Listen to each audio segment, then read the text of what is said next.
Welcome to Daniel Graham, who is our resident beekeeping expert and who is my beekeeping mentor. He's doing demonstrations out here at the early Pioneer Days. Good afternoon. We're here in early Texas on a beautiful Saturday afternoon, and it is mid-October right now, which means the honeybees are getting ready for winter. They are still very active. It's a very warm day here. It's probably getting towards the low to mid 80s right now, and there are plants out there blooming. We can't see a lot of bloom right here in this nice lawn, but there is some bloom still going on, and the bees are bringing in food as fast as they can into their hives. So what I have here today is just sort of a general display of some basic beekeeping equipment and some nice study prints from Dadant showing the honeybees, the different castes of honeybees, just sort of some general information for the public. Right here is just what we call a hive body. This big box is usually on the bottom. I would have this set up on a hive stand, probably some cinder blocks. We wouldn't set it up just on the ground, but it's easy for people to see walking by. So this big box here is where the bees live. And this is where the queen lives in particular. The queen is going to be laying the eggs, and then those eggs are going to be growing into little grubs called brood. And so this is where the queen's living, the baby bees, the brood. And this is also going to be where the workers are going to be bringing in and storing their own food. So this box right here on the bottom of the hive is the one that is just for the bees. We don't collect honey out of here. We can remove the frames to inspect, to take a look at how the bees are doing. We can pull the frames out, but we don't harvest honey out of this box. If we get this box full of bees, if they're taking up all the space, they've built up the combs, that's when we're going to add another story. Before we do that, we're going to put a queen excluder on. The workers can go back and forth through the screen, but the queen's a little bit bigger, and so she stays down below.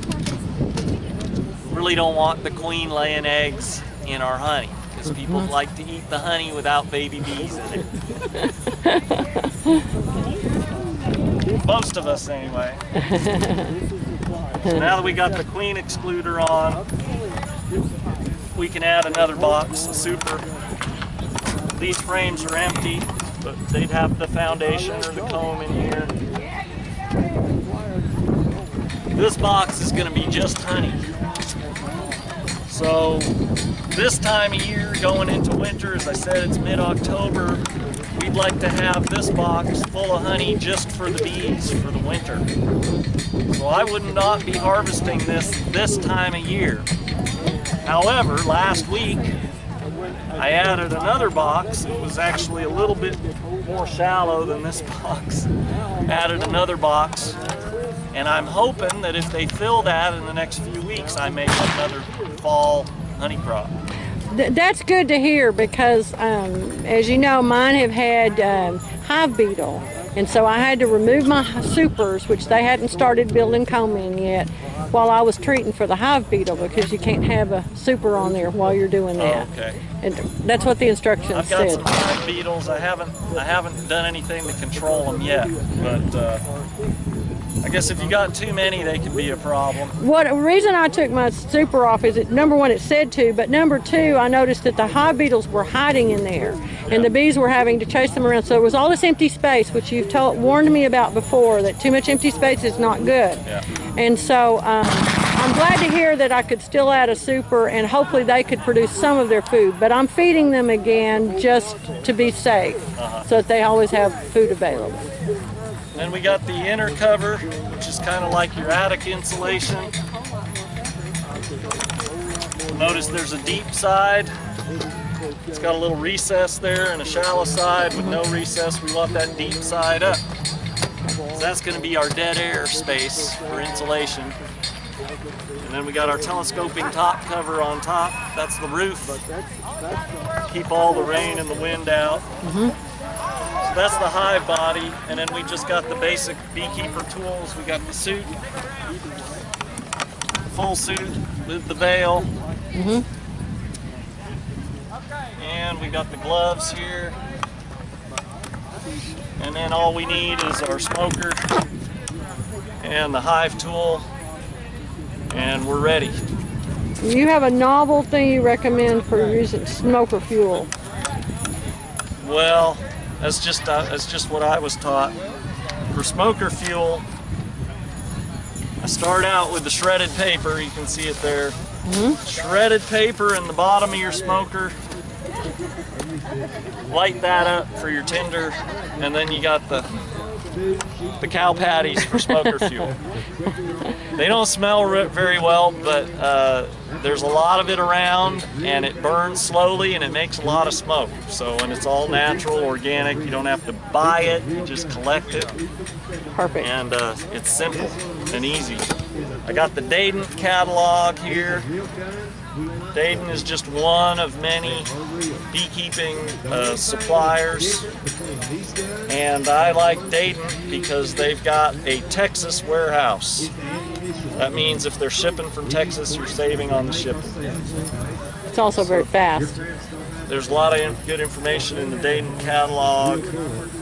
And I've got the Fascinating World of Bees here. It's kind of a kid's book, but it's really got some nice illustrations in it. Kind of give you the basics of the life of the hive. And then I've got this information here from Earth Justice, which is a environmental legal defense firm. And this particular little graphic here is called Feeling the Sting. Bees are dying in record numbers, and this kind of gives you an idea that honeybees are in trouble here in the United States, and they are in really big trouble. Now, people have been hearing a lot about something called colony collapse disorder, and that is just the most recent trouble that the bees are having, and everyone says, well, what's causing that? And the short answer is we don't know what's causing that. The long answer is it could be many different factors. It could be parasites. It could be disease. It could be parasites and disease. It could be fungus and parasites and disease. It could be that the bees are getting sick. It could be pesticides. We've got new classes of pesticides that are being used in large quantities that are flooding the market. And there are some indications that some of these pesticides may be accumulating. The bees may be getting low doses, but the bees share food within the hive. And so we know that certain substances can accumulate in our bodies. They can accumulate in the bees, and the bees kind of have a collective body. Since they're a social insect, the beehive has been called a superorganism. So it's possible that while they're getting individual low doses of pesticide, that those pesticides are accumulating within the bees' bodies and within the food supply that is shared within the hive.